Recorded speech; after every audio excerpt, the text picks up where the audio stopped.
با سلام خدمت همه دوستان عزیز.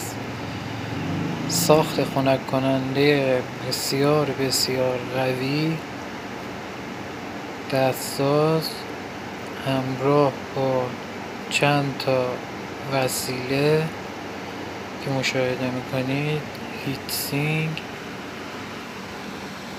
المان خنک کننده و هیتسینگ آبی که از طریق واتر پمپ به رادیات رو آب داغ و خنک میکنن. این طرفم ما یه هیتسینگ کار کردیم که حالا هرچی که میخواید میشه کار کرد، که یعنی هیتسینگ کامل یخ زده. دمای مغازه 23 درجه است، 45% رطوبت. دمای هیتسینگمون منفی 5.5 درجه است.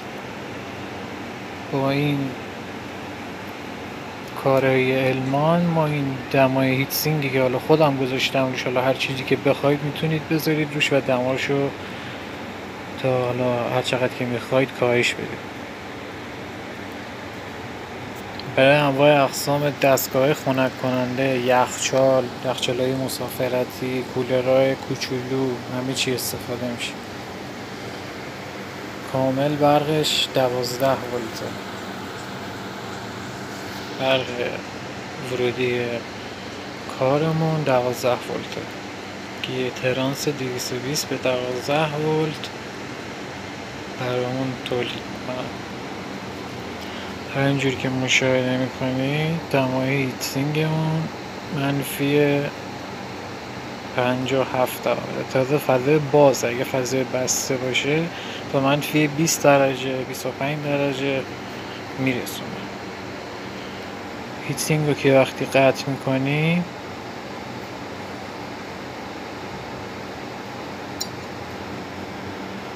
دما به سرعت کاهش میده.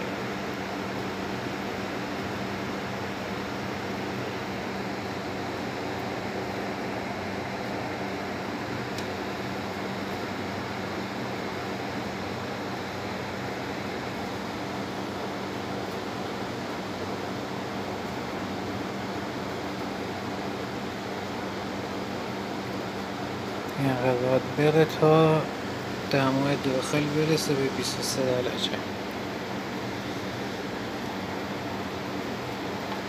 مشخصی کامل هیتسینگمون یخ زده.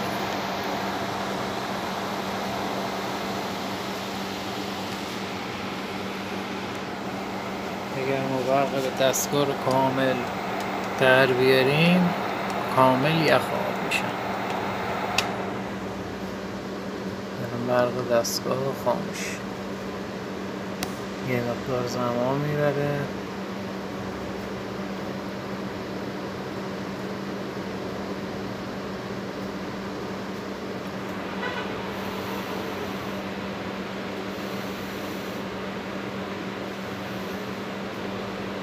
کامل شروع میکنه به آب شدن.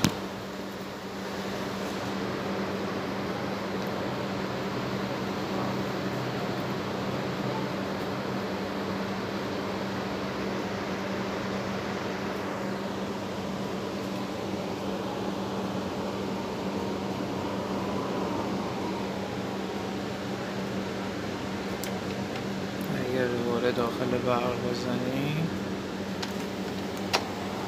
سینگمون دوباره یخ میشه.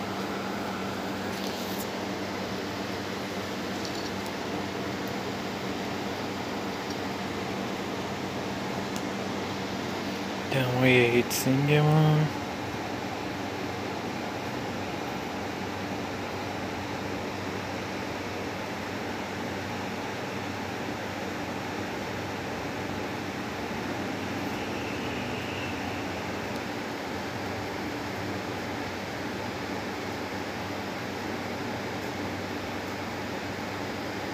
و اینکه دوباره شنش کردیم شروع میکنه به کم شدن دما تا منفی 4.5-5 درجه میرسه.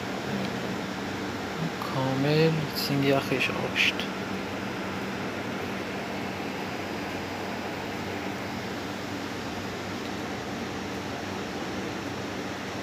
با تشکر از شما دوستان عزیز. خدا نگهدار.